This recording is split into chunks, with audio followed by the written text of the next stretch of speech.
Alright guys, TacticalRab back again today. I hope you're all doing well and enjoying your day so far. Big news today, another chapter in the OpTic saga with Hecz seemingly becoming the CEO of the OpTic and Envoy merger. What does that mean for the future of the organisation? But also Temp giving his thoughts on who the best player in the world might be, saying that Shotzzy, despite having a great POV to watch, actually throws his life away far more often than might be expected from the best in the world. Very much enjoyed your thoughts in the comment section below. Hit the like button if you enjoy. Subscribe if you are new as always, I'd greatly appreciate it. On the road again for a couple of days on the laptop setup, but it should be all good. This from Scump first, he thought this is a crazy crossover actually. The two fastest men alive at Lando Norris. Not sure exactly where they met up or what's going on here because the US Grand Prix in Texas is happening in just a couple of days, so maybe that makes sense. Don't know if Scump and the guys are going to be attending. Some certainly are. And I mean, yeah, firstly, this gives further potential indications to what Lando might be up to. Of course, he owns this organization called Quadrants. They were in Halo, Rocket League, other esports as well. I guess they'll be attending the Halo World Championship this upcoming weekend. And with the whole London organization getting bought out by the Spanish guys, it might leave a kind of British spot open in the future for Lando's team to step into. And of course, he's aware of Scump and the other way around for sure. So thought this is a pretty crazy crossover. And speaking of this weekend, actually, Courage is going, manifesting a McLaren win. Certainly a lot of hopium going on there, but you know, maybe like hoping Lando could get the job done. And this even from FaZe, former legend of the Call of Duty scene.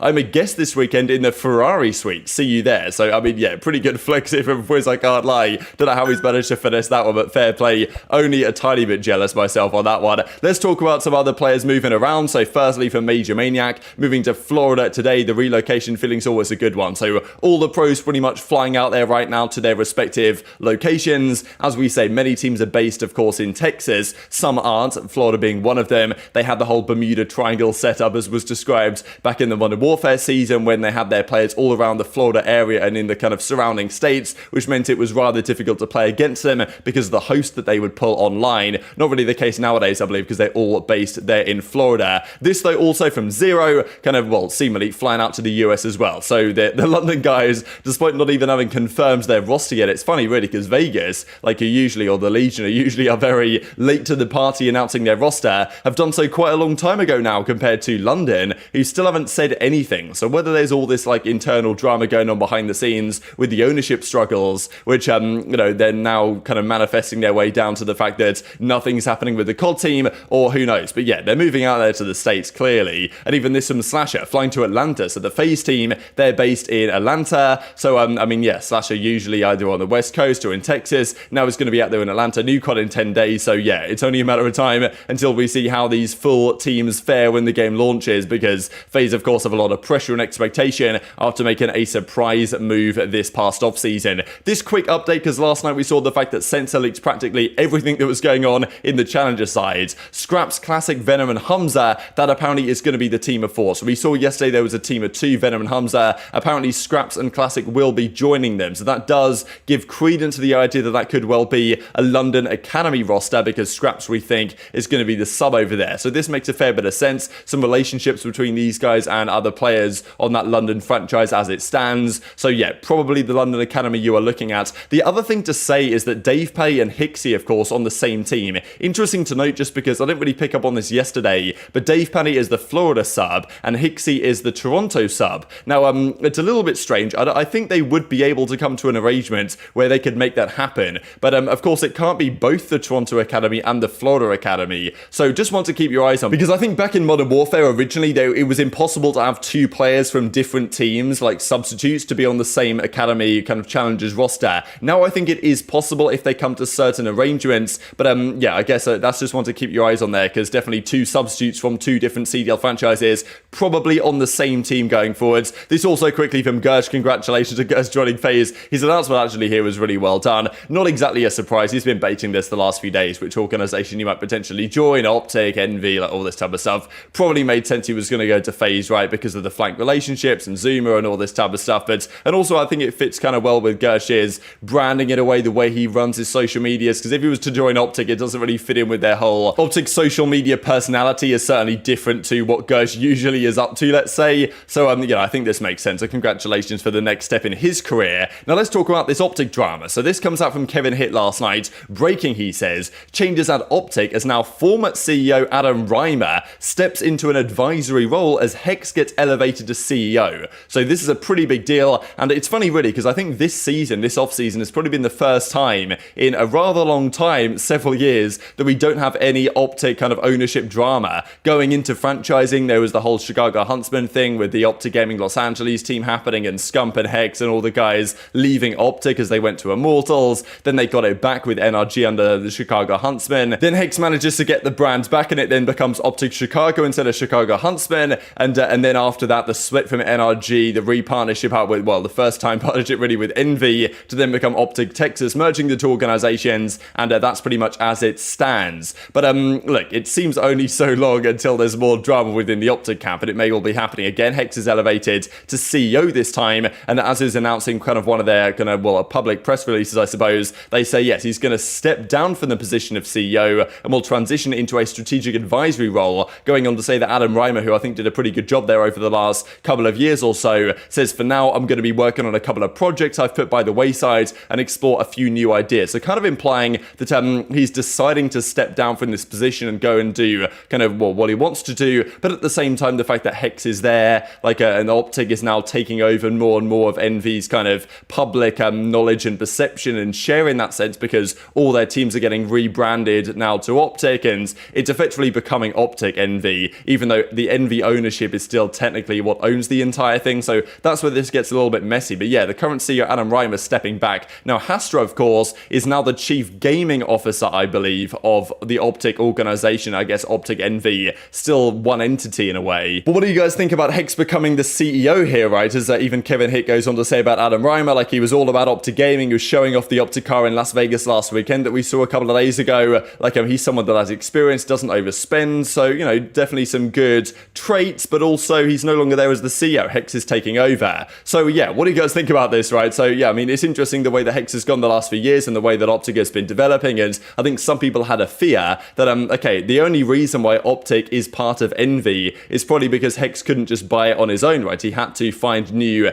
entities to partner up with, like Envy in this case, to make sure that OpTic could still function and deal with the cost and all this type of stuff. And I think that they've got a great thing going on there, OpTic and Envy. But I think there was always the thought in some of our minds as to whether, like, Hecz eventually wants to have OpTic on his own again. And of course, that would be, well, devastating to Envy, because Envy have effectively given up everything, their brand, their infrastructure, to partner up with OpTic. And, you know, they need to ensure that that relationship maintains into the long term, because if Envy is an ownership group, all of a sudden OpTic, like, somehow separates themselves again, as has happened in the past, then Envy are gutted and left with nothing. So I think that's a very, you know, I suppose, concerning possibility for some. And even there was this discussion here from Jacob Wolf that a lot of Reimer's people in the content space were actually laid off from the business a few months ago due to redundancy with Hex's people. So Hecz brought his guys in, and therefore a lot of the content guys from Envy were therefore made redundant. So, like, you know, it's not exactly a takeover, but you guys can see how it goes. The way I thought it would be really is that Envy is kind of the ownership side, they have the management structure in place, and Hecz deals with the OpTic side of the brand. But the thing is, OpTic is just becoming the brand now, because they're taking over the kind of intellectual property, you could argue, of like all the teams. So their Rocket League team, their Valorant team as it was before, everything is now just becoming OpTic, which is understandable, but only if, you know, only if Envy remain as the ownership behind them yet again. So as Kevin Hitt goes on to say, this is just his perspective and his opinion, but I think at the end of the Envy OpTic saga, you'll see Hecz buy out the rest of the company some way, somehow. So is this just another step towards more OpTic ownership drama, where in the future Hecz can try and find a way to buy OpTic out of the arrangements, and then, you know, the great Envy brand that has been for,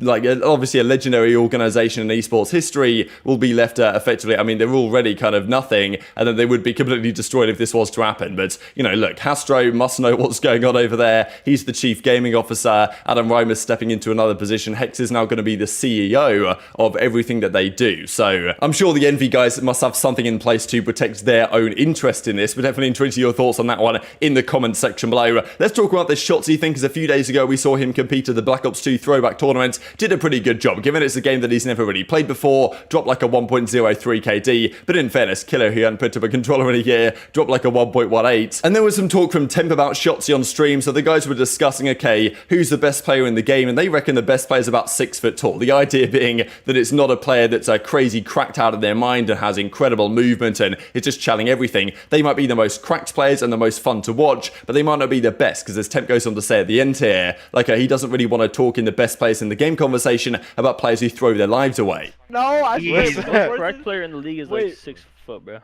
Wait, with some Who? sources, I swear to God. The most cracked player is Who 6 foot. who is like the most cracked player in the league? You think? Like has like the Like craziest the most buff? flashy, Like, bro, Yeah. I'm talking Shotzzy. about like a good, Shotzzy in a good Shotzzy, way. Shotzzy definitely has the flashiest like POV. Like, I'm not talking about just pure uncontrollable speed where you're just dying for free, bro.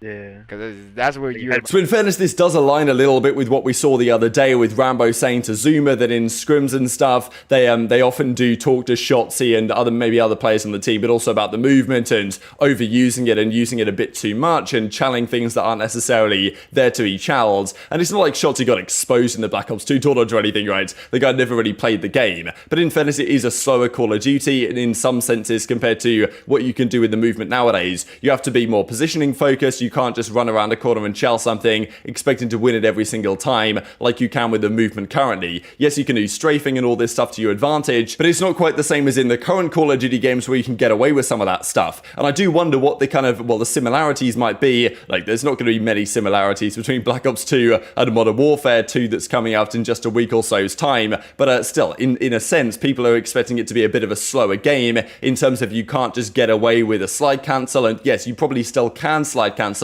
with the right button combination, but if people are set up correctly and the fact that it's probably not as good and as effective as it has been in the past, it's going to punish you a bit if you try and abuse that movement mechanic to a certain extent. So there is a question there, right, going into a game that might play rather differently, might be a little bit slower, more AR pre-aim focused, whether Shotzzy's going to have, could he adapt to that? I'm sure he could, but whether he's going to be as good at that game as he would be at a game where fast-paced, cracked-out movement is absolutely imperative, that's another question. There might be a reason why here Temp is kind of saying, you know what, he's not really sure if Shotzzy's going to be number one, especially in a game that plays a little bit like this, where you can't necessarily get away with the movement so much. And even it seems like the OpTic guys felt that was happening last year in Vanguard, especially on LAN, let alone potentially online. So look, Shotzzy's easily talented enough to adapt to make it happen, but he might not be at his absolute best in a game that doesn't necessarily suit his, the playstyle that he's most comfortable with, let's say. So intrigued to your thoughts on that one in the comments below. These were the KDs, by the way. Shotzzy had a pretty solid performance of 1.03, definitely nothing to scoff at, but in fairness, your big team killer,